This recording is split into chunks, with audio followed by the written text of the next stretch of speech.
Bismillahirrahmanirrahim. Yang sekalian,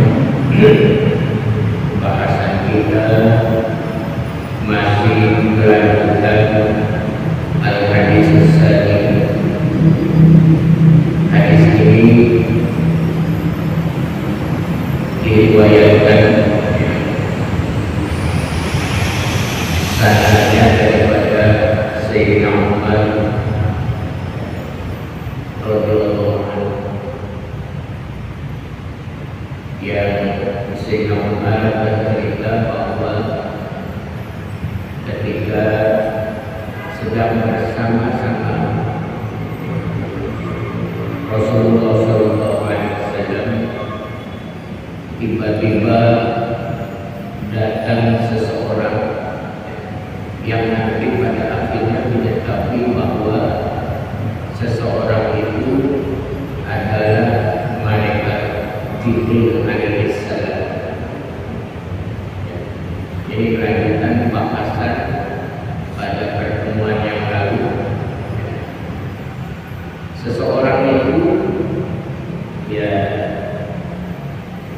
Ittala alaina rajulun syadidu bayadil thiyabi syadidu sawadi syahri la yura alaihi atharus safari wala ya'rifu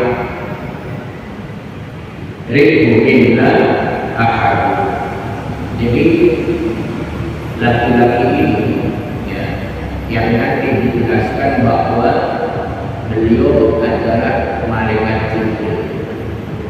Jadi malaikat itu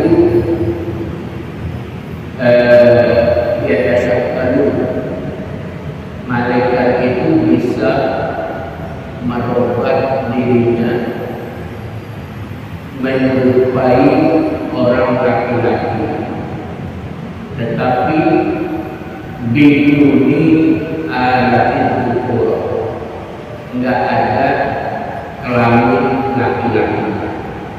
Jadi kalau malaikat menyerupai makhluk, menyerupai manusia, dia tidak akan ada alat kelaminnya. Karena kita sama tahu di dalam akidah dikatakan malaikat itu laisa dzukran walau unasa. Malaikat itu bukan laki-laki, bukan pula perempuan. Nah, ketika dia datang ke majlis Rasulullah yang saat itu sedang bersama-sama dengan para sahabatnya, dia menggunakan pakaian yang sangat putih, kemudian juga rambutnya sangat rapi hitam. Jadi memang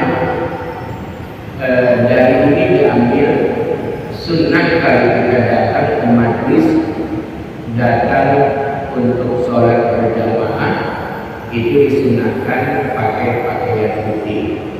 Kalau tidak ada yang putih, misalkan yang polos, jangan ada gambar-gambar gaun sai, ataupun macam-macam gitu ya. Kalau pakai pakaian berwarna silakan, tetapi tidak ada gambar-gambar yang macam-macam gitu ya, supaya tidak mengganggu orang yang di belakangnya. Karena kalau ada bacaannya, ada gambarnya, orang yang di belakangnya juga akan baca. Nah, apa yang terjadi? Kemarin sudah dijelaskan bahwa malaikat Jibril itu yang menyerupai seorang laki-laki, dia menempelkan lututnya ke lutut Rasulullah, kemudian dia meletakkan tangannya di atas paha Rasulullah. Seraya dia berkata, qala ya Muhammad akhbirni an Islam.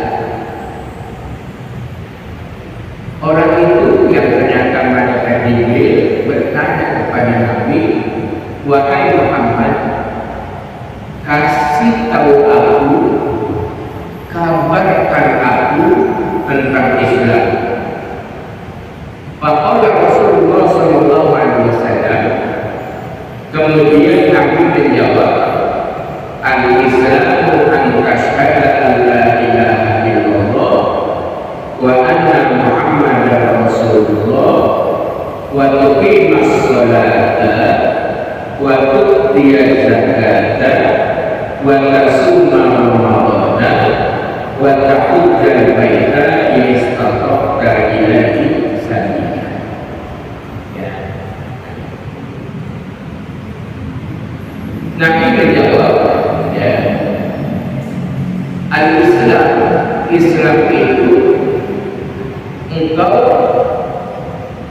bersaksi bahwa tidak ada Tuhan melainkan Allah dan Nabi Muhammad adalah utusan Allah. Nah, yang dimaksud dengan kalimat yang sering kita ucapkan, asyhadu an la ilaha illallah wa asyhadu anna Muhammadar Rasulullah, itu asyhadu maknanya a'lamu wa a'taqidu wa a'tarifu. Itu makna daripada asyhadu, ya. A'lamu wa a'taqidu wa a'tarifu. Aku mengetahui, aku meyakini, aku mengenali, ya, bahwa tidak ada Tuhan yang berhak untuk disembah kecuali Allah Subhanahu wa ta'ala. Jadi makna daripada asyhadu an la ilaha illallah itu a'lamu wa a'taqidu wa a'tarifu alla ma'budan bihaqqin illallah wa anna Muhammadan Rasulullah, dan aku tahu, ya, aku meyakini dan aku mengenali bahwa Nabi Muhammad sallallahu alaihi wasallam adalah utusan Allah. Jadi kita tahu, kita paham, ya, mauliduhu di Makkah wa hijratuhu bil Madinah wa tuwfiya bil Madinah. Jadi kita tahu bahwa Nabi kita Muhammad sallallahu alaihi wasallam dilahirkan di Makkah, kemudian hijrah ke Madinah dan diwafatkan di Madinah. Nah, bagi orang yang telah melaksanakan ibadah haji ataupun yang telah melaksanakan ibadah umrah, yang jadi makam Nabi itu adalah rumah Nabi dengan istrinya yang bernama Sayyidah Aisyah, ya. Jadi makam Nabi yang sekarang orang pada ziarahi itu adalah makam rumah Nabi dengan Sayyidah Aisyah. Dahulu saudara sekalian, Ummul Mukminin Sayyidah Aisyah bermimpi bahwa matahari, bulan dan bintang jatuh di pangkuanku. Lalu Sayyidah Aisyah, istri Nabi, ada Aisyah, ada Asiyah. Kalau Asiyah binti Muzahir itu wanita muslimah yang menjadi istrinya Fir'aun, ya. Fir'aun itu punya istri namanya Asiyah binti Muzahir, seorang wanita muslimah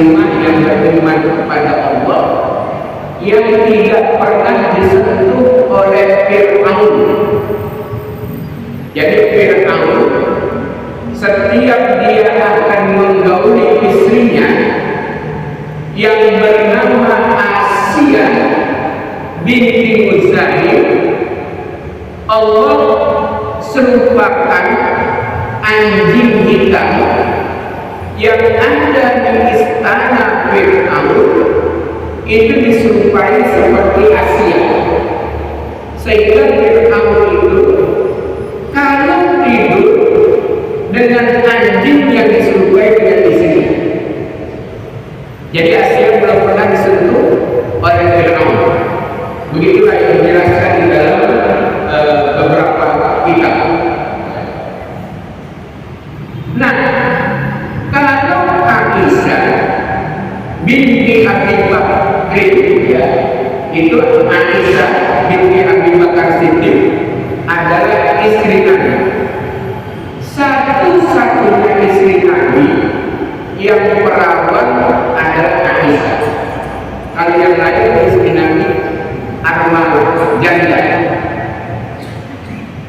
Nabi punya anak dari istri yang pertama Khadijah, itu ada Qasim, ya, ada Zainab, ada Abdullah, namanya Tahir atau Tayyib, kemudian ada Ruqayyah, ada Ummi Kulsum, dan ada Fatimah Zahra. Nah, kemudian dari Mariyatul Qibtiyah punya anak namanya Ibrahim, ya. Barangkali dulu kita lagi ngaji masih kecil baca Aqidatul Awwam, di sana ada atau Ibrahim min Isaniyah Fakummu Mariyatul Qibtiyah wa ghairu Ibrahim min Khadijah, dan seterusnya, ya. Silakan lihat di Aqidatul Awwam.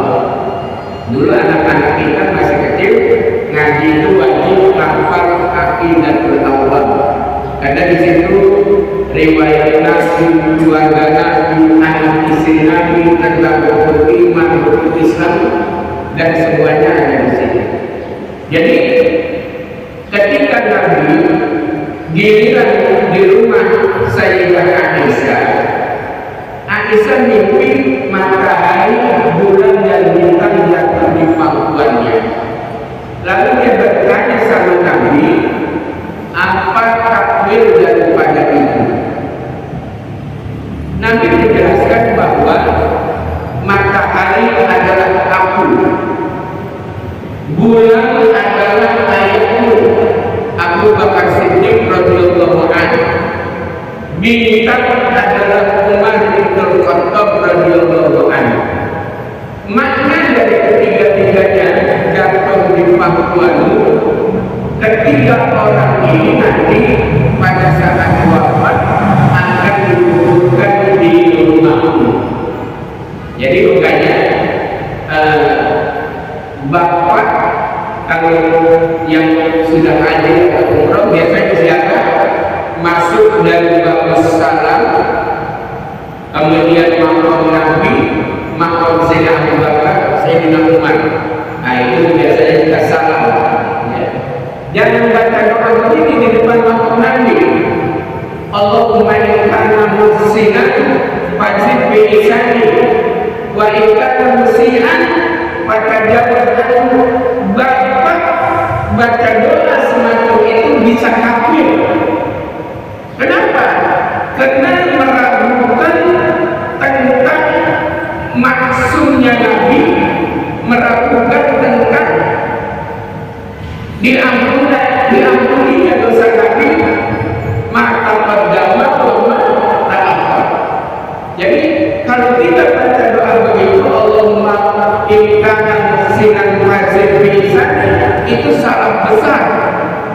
Makanya kalau ada orang yang bilang kenapa Nabi tidak ditahlilin, kenapa Nabi tidak dibacakan acara haul dan sebagainya, itu yang nanya raja-raja global, ya. Masa Nabi dibacakan begini? Emang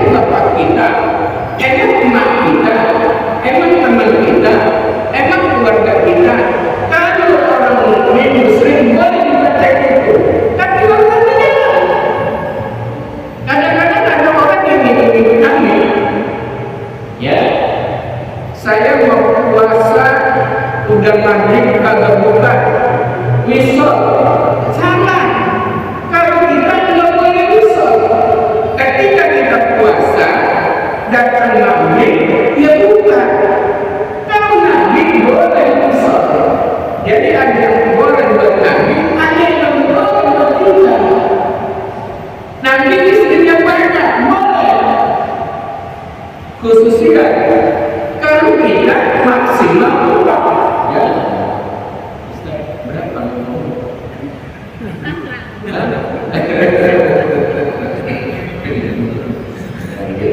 Jadi gitu. Makanya sekali lagi yang ada di makam Nabi itu hanya Rasulullah, kemudian Sayyidina Abu Bakar dan Sayyidina Umar. Saudara sekalian, di masa Sultan Nuruddin Zanki itu dia diimpikan oleh Rasulullah untuk mengusir 2 orang dari Madinah. Kemudian Sultan Nuruddin Zanki itu berangkat ke Madinah. Dia bawa harta banyak, dibagi-bagikan sedekah untuk orang Madinah. Ada 2 orang yang telah diimpikan Rasul tidak ada di sini. Lalu Nuruddin Zanki tanya, masih adakah orang yang belum dapat? Lalu orang kasih tahu, ada 2 orang yang sedang sewa rumah dan dia belum ambil bagian, nggak keluar dari rumah. Kemudian Nuruddin Zanki datang ke rumah itu dengan pasukan. Ternyata orang itu yang diimpikan dia, yang Rasulullah kasih tahu untuk mengusir orang itu dari Madinah. Apa yang terjadi? Ketika orang itu ditangkap, kemudian diperiksa, dari rumah sewaan itu sudah digali lubang menuju makam Nabi. Tujuan orang itu adalah hendak mencuri jasad daripada Rasulullah Muhammad SAW. Makanya sekarang makam Nabi itu dibeton, jadi tidak ada yang bisa ambil, begitu saudara sekalian.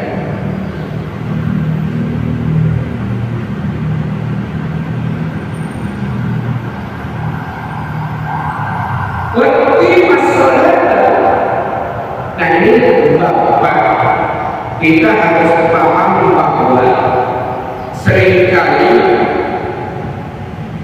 rukun Islam ini orang menyebutnya sebagai rukun Islam, tetapi sekali lagi beda antara rukun Islam dengan rukun sholat. Kita sering ya membaca tentang arkanus sholat. Arkanus sholat ada yang kata 13, ada yang kata 17, ya.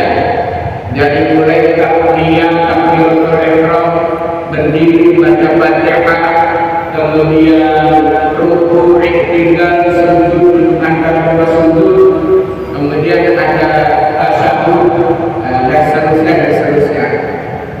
Nah, beda antara arkanus sholat dengan arkanul Islam, ya. Makanya ulama itu seringkali mengatakan yang 5 ini adalah a'dhamu umuril Islam, ya. A'dhamu umuril Islam, perkara yang paling agung dalam Islam, yaitu mengucap 2 kalimat syahadat, kemudian sholat, ya. Jadi sholat yang 5 waktu. Kalau sholat lainnya tambahan, ya kayak witir, kayak duha, itu sebagai sunat tambahan. Tetapi yang dimaksud dalam a'dhamu umur Islam atau masyarakat umum bilang rukun Islam itu adalah sholat yang 5 waktu. Zaman sebelum Nabi Muhammad ada yang sholatnya siang sekali, malam sekali.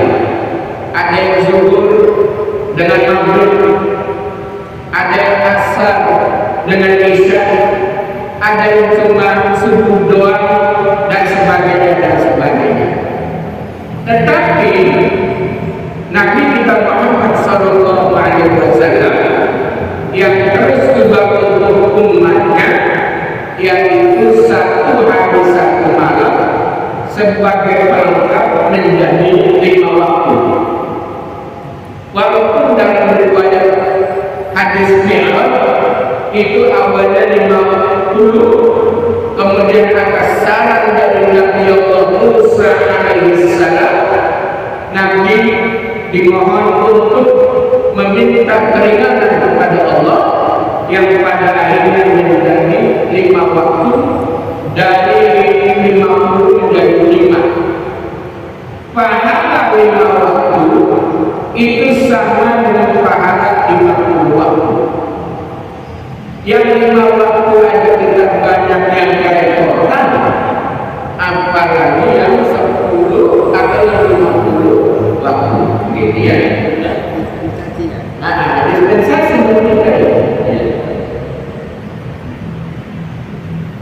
Jadi kalau kita serupa itu ya, kalau kita buka buku ini ataupun kita daripada saraf atau ya Asia terbagi di situ ada.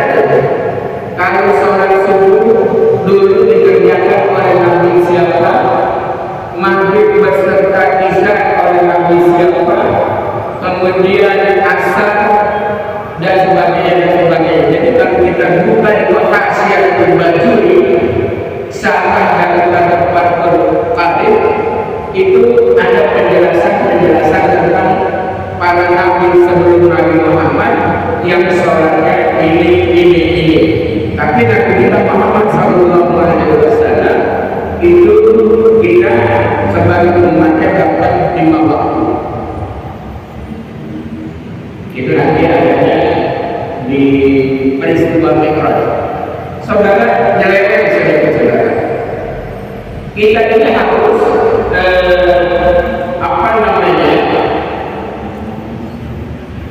mencintai Palestina. Ya. Kenapa saya sampaikan seperti itu? Karena Nabi kita tujuan Isra-nya itu ke Palestina, dari Masjidil Haram ke Masjidil Aqsa. Ketika Nabi sampai di Masjidil Aqsa, beliau ditunggu oleh para nabi yang lain. Kemudian Nabi jadi imam di Masjidil Aqsa. Baru setelah itu Nabi mengawali mi'rajnya dari Batu Sofra yang ada di Masjidil Aqsa menuju Sidratul Muntaha. Para nabi yang sebelumnya itu mereka banyak pada tinggal di Palestina, yang Nabi Sulaiman dan yang lain-lain semuanya ada di Palestina. Bahkan banyak yang dikumpulkan di sana, saudara. Tapi karena dulu ya Amerika dan lain-lain ketika Yahudi dipakai oleh Nazi, baru mencaplok jalur Gaza, minta sedikit jalur Gaza. Nah, setelah itu dia menguasai Palestina. Awalnya menumpang, lalu menguasai. Begitu. Gaza di Palestina itu adalah tempat lahirnya Imam Syafi'i radhiyallahu anhu, Muhammad bin Idris Asy-Syafi'i itu lahirnya di Gaza, di Palestina, besar dari Mesir, belajar sama Imam Muslim Al-Hindi, kepada Imam Sufyan bin Uyainah dan yang lain-lain. Baru beliau belajar kata gurunya, ilmu saya sudah habis belajar dari Imam Darul Hijrah, yaitu Imam Malik di Madinah. Setelah ngaji 13 tahun, kata Imam Malik, ilmu saya sudah habis. Orang yang pintar yang setara dengan saya adalah Imam Hanafi. Cuma Imam Hanafi tidak ada meninggal. Ilmu yang disedot oleh muridnya yang namanya Muhammad bin Hasan Asy-Syaibani. Lalu Imam Syafi'i itu belajar kepada Imam Muhammad bin Hasan Asy-Syaibani. Jadi kalau dilihat Imam Syafi'i punya guru Imam Malik, pendiri mazhab Maliki, dia juga belajar sama muridnya Imam Hanafi Muhammad bin Hasan Asy-Syaibani, pendiri mazhab Hanafi. Imam Ahmad bin Hanbal belajar sama Imam Syafi'i, pendiri mazhab Hambali yang banyak dianut oleh Saudi. Amin, saudara saya ya. Waktu dia zakat yang berikutnya adalah menunaikan zakat. Ada zakat binatang ternak, ya, naam, kayak wanita, kayak sapi atau kerbau atau kambing. Nanti ada zakat yang terkait dengan pertanian, buah-buahan, yang terkait dengan perdagangan dan lain sebagainya. Ini kalau memang rezekinya ada. Yang berikutnya wata sunnah Ramadan, puasa Ramadan, puasa wajib. Kenapa? Karena umat terdahulu, nabi-nabi terdahulu berpuasa. Yang dijelaskan dalam Al-Quran, ya ayyuhalladzina amanu kutiba alaikumus syiyam kama kutiba alal ladzina min qablikum la'allakum tattaqun. Jadi umat sebelum kita, nabi sebelum Nabi Muhammad sudah punya kewajiban untuk menjalankan ibadah puasa.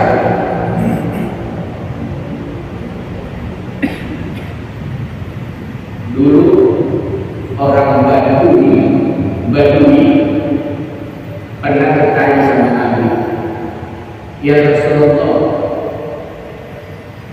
kalau saya ya sudah melaksanakan ibadah sholat, sudah melaksanakan ibadah puasa, beriman, ya, apakah saya masuk surga?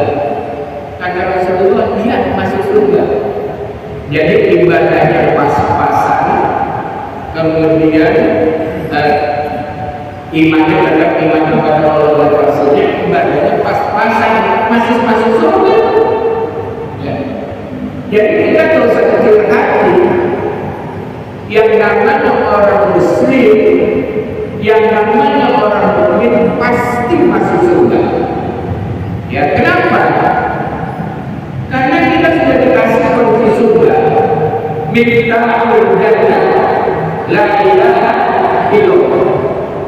Ya, dulu anak-anak kita itu sering nyanyi Miftahul jannah la ilaha illallah, la ilaha illallah Muhammadur Rasulullah. Itu kunci surga sudah kita dikasih. Ketika kita beriman kepada Allah dan Rasulnya dengan konsep la ilaha illallah Muhammadur Rasulullah,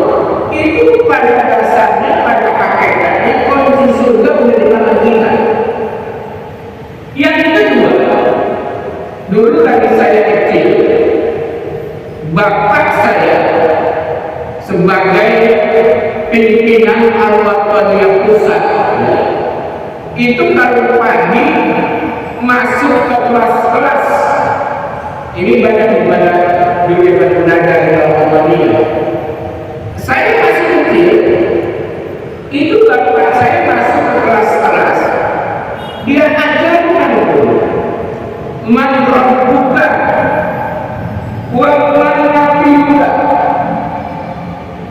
wa ma imamuka wa ma kiblatuka, dan seterusnya.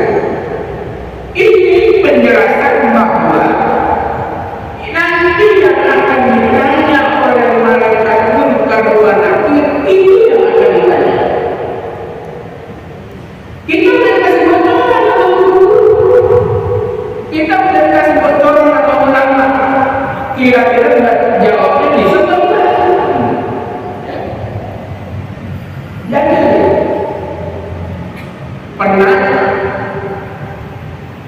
cincin Nabi kita Muhammad Sallallahu Alaihi Wasallam yang bernama Ali bin Husain bin Ali bin Abi Thalib, dia pernah pingsan. Ketika lagi tawaf pingsan, kemudian ditangkap, ditandai oleh seorang ulama dari Yaman, namanya Imam Tawus. Dia nama aslinya adalah Zakwan. Ketika ditandai di pingsan,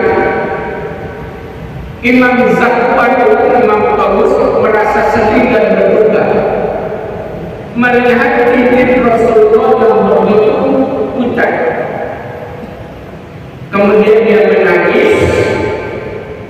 Tetesan air matanya itu mengenai pipi yang menjadikan Ali bin Husain bin Ali bin Abi Thalib sadar. Orang sering sebut dia adalah Ali Zainal Abidin, yang ketika wafat itu di sini kapalan yang luar biasa. Karena orang di Madinah setiap buka pintu di depan rumahnya ada sembako. Setiap pagi buka pintu di depan rumahnya ada sembako. Belakangan setelah Imam Ali Zainal Abidin cincin Rasulullah wafat, nggak ada lagi yang harus sembako di depan rumah warga. Ketika dia wafat di Madinah, ternyata di sini penuh dengan kapalan. Orang meyakini bahwa selama ini yang memberikan sembako adalah cincin Rasulullah Sallallahu Alaihi Wasallam yang bernama Ali Zainal Abidin bin Husain, satu-satunya anak Sayyidina Husain yang selamat dalam peristiwa pembantaian di Karbala, yang terus melahirkan generasi para habaib saat ini yang sampai kepada Imam Ahmad Muhajir bin Isa, yang kemarin ada salah seorang yang asalnya dilakukan yang lagi ramai orang itu menantang Rabi'ul Alawiyah untuk berdebat 3 hari 3 malam, namun ketika diajak berdebat ternyata orang itu tidak datang, malah memutus orang. Ya. Saudara sekalian,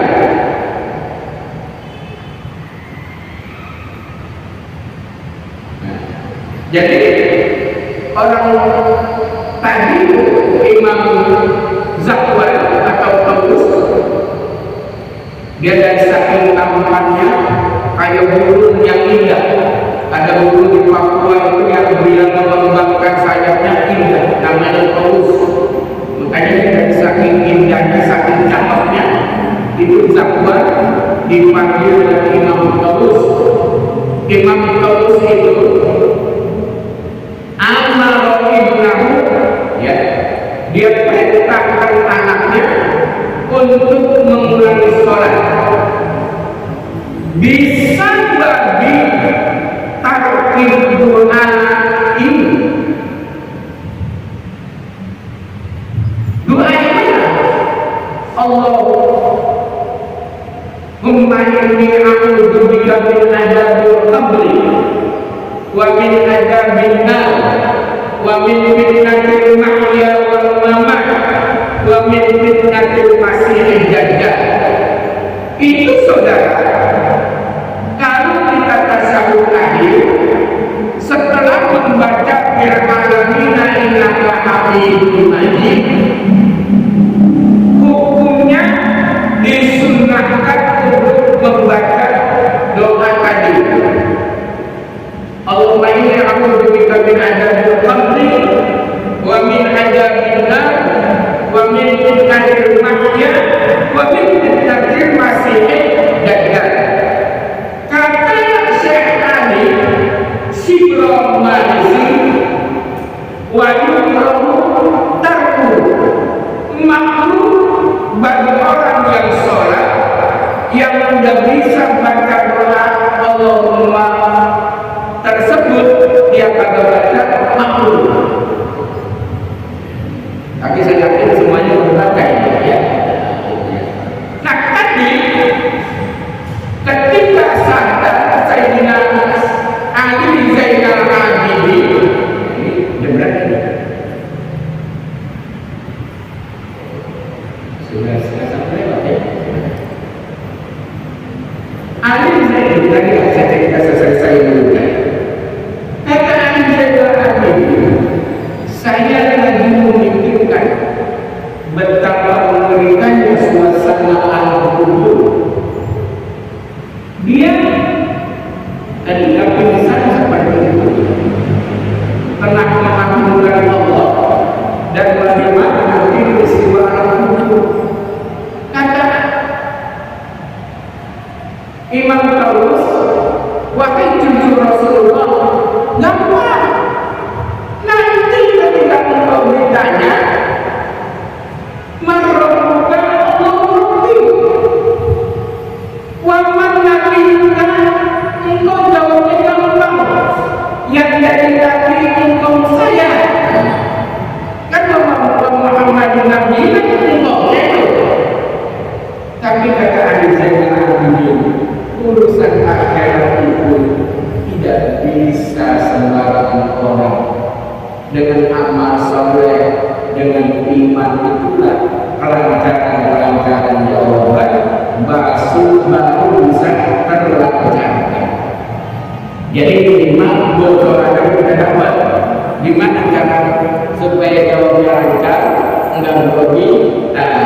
Bagaimana yang baik, ibadah yang baik. Inilah saudara-saudara.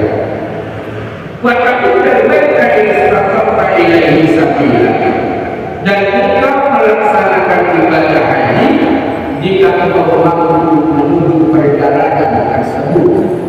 Sekarang istiqomah itu selain uang, kesehatan, yang ketiga doa. Kalau sudah daftar, orangnya ada duit, sudah daftar, sehat, namun doa yang belum terpanggil, itu bagian dari istiqomah juga, saudara. Ya. Kalau saudara, kata malaikat Jibril yang menyerupai laki-laki, benar. Pak ini benar. Kata Sayyidina Umar, aku heran kepada orang itu. Ya selalu dia yang nanya, dia pula yang bilang benar. Ya. Dia yang nanya, dia juga yang membenarkan. Ini makanya bagian ini daripada hadis Jibril. Kalau yang kemarin yang awal tentang niat itu adalah hadis tentang muhajir, ya. Orang yang hijrahnya muhajir Ummu Qais, ya. Orang yang hijrah karena Ummu Qais, seorang wanita yang sedang ditaksir dia perlu hijrah, maka yang bersangkutan juga hijrah karena orang yang sedang dicintainya itu ikut hijrah. Nah, segini dulu ya.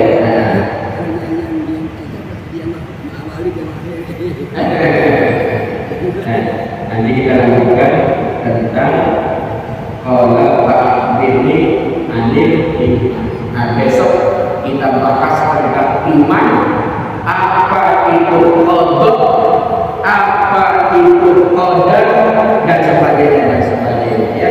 Biar kita tahu ini qadar, ini qadar, dan sebagainya. Pada kali ini dapat saya sampaikan. Kepada Bapak yang akan bersama dengan ketua Rabbana atina fid dunya hasanah wa fil akhirati hasanah. Sallallahu alaihi wa sallam.